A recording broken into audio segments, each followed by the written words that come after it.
Stephen Curry finds his old janitor still working, at 79, and does something no one saw coming. Once upon a time, in the halls of a quiet school in Charlotte, North Carolina, a young boy named Stephen Curry roamed the hallways with big dreams and bigger heart. He wasn't the tallest or the strongest kid on the court, but he had something special, a relentless will to improve. And every day, as he walked those hallways before early morning practice, there was someone always there for him. A man named Mr. Ellis.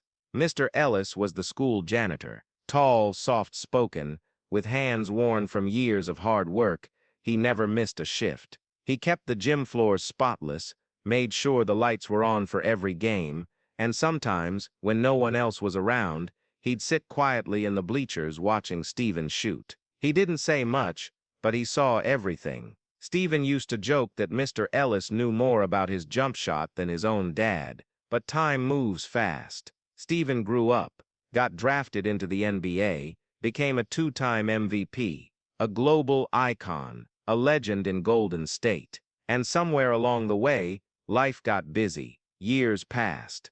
The school changed. Players came and went, but somehow, Mr. Ellis stayed, still showing up, still cleaning, still keeping watch. Even at 79, no one really thought about it until Stephen decided to come back. It started with a charity event. Stephen was in town and wanted to give back to his old high school. He reached out to the principal, asked if they could do a quick visit, maybe host a clinic for the kids. The principal said yes, then added one line, "You'll be happy to know Mr. Ellis is still here." Stephen paused.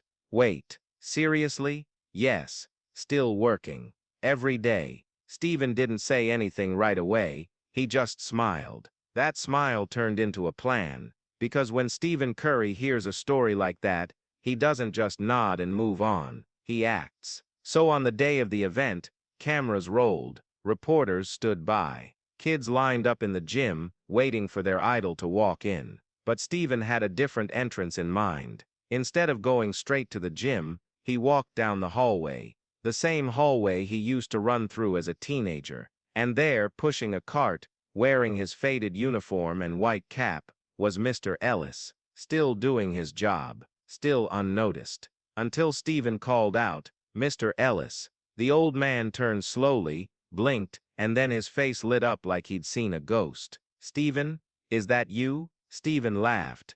"It's me, sir." They hugged, not like athlete and fan, like family. And what happened next, no one expected. Stephen dropped to his knees, right there in the hallway, in front of everyone. "I owe so much to you," he said, voice cracking. "You were always here. You believed in me when I didn't even believe in myself." Mr. Ellis wiped his eyes. "I just did my job." "No," Stephen said, "you did more than that. You gave me peace of mind. You were part of my journey." Then Stephen pulled out something from his bag, a folded piece of paper. "This is a letter," he said, "to the school board." Mr. Ellis looked confused. "They're retiring you today." "What? You've given over 40 years of your life to this school. It's time you rest." "But, I love my job, and now you get to enjoy life," Stephen said, "on your terms." Then came the second surprise. Stephen handed him a key. "To a new house," he said, "paid for, fully furnished, with a view of the lake, just like you told me you always wanted." Mr. Ellis stared at the key, then at Stephen, then back at the key. He couldn't speak. Tears rolled down his cheeks. Stephen smiled. "There's more." He reached into his bag again and pulled out a check. "For medical bills, for travel, for whatever you need." By now, the whole hallway had filled with students, teachers, reporters, everyone watching.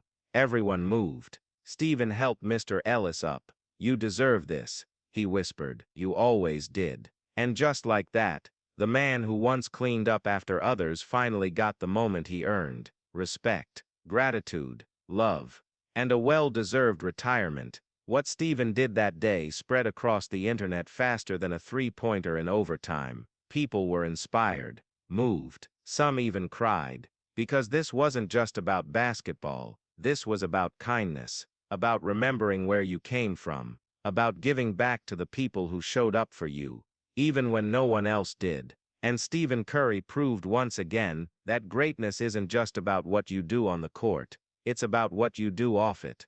More coming soon.